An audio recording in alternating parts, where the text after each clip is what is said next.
with Juice Robinson. And of course, Juice comes out on the stage with him and pats him on the back and turns around and leaves. The only motherfucker that I would like to see. And he's the one that turns around and leaves. And then here comes Hangnail Adam Page. So, Brian, do we remember why that Jay White and Juice Robinson switched babyface, or did they just show back up that way? Well, that's the Jay was off for a long time because he was. Well, now wait a minute. Juice was hurt. Yeah, and was off for a while. So then, was Jay White hurt also? Maybe. Well, did they both? Were they in a fucking cab that got hit by a bus? Well, how did they? That's what happens in AEW.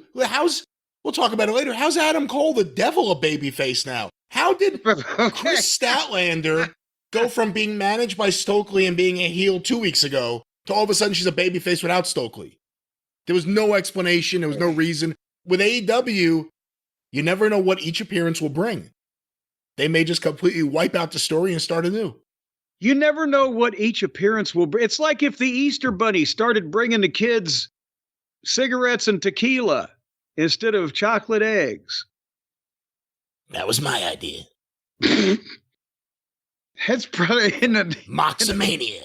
In the neighborhood Moxley grew up in, that's probably what the Easter Bunny passed out. Cincinnati. I swear he's from Newport, but anyway. Mitchell Goosen. So Jay White and Juice are the baby faces, and they did something with Paige a week or two ago, right? I can't remember. I think Paige beat Juice, and then Jay White returned? That's right. And he returned to help out. So they once again put Juice in the position of the setup guy, the little brother, the sidekick, the pal. He's the star of the show. He's not even out there. But anyway, at the same time, neither guy's work here is really babyface or heel. Paige is acting more like an asshole, and they're just doing shit. And it begins, again, Jay White has just recently returned out of nowhere. Suddenly, he's in such a hot angle with this fucking guy that they are power bombing each other on the fucking stairs by the first 5 minutes of the first fucking match. The referee it's a normal match. It wasn't stated as no disqualification, lazy booking. They just never get back in the goddamn ring. They fight back to the ramp.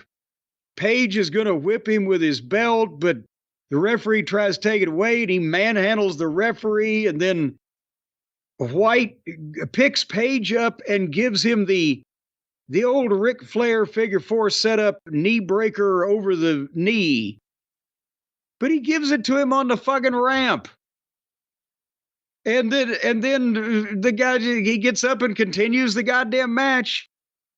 And they broke the count by getting back in the ring at the count of 5, and they had been outside for 2 minutes and 30 seconds. The referee had got to 5. I have more notes. Would you like to hear some more? Yeah. They took a few more hospitalization bumps, and then Jay White made a comeback. And he's been working on Paige's bad leg. Of course, remember that he got knee breakered on the fucking entrance ramp and continued his match, but he just can't execute the buckshot. So Paige tries the buckshot with the bad leg, but Jay White catches him in his finish. Boom, 1, 2, 3.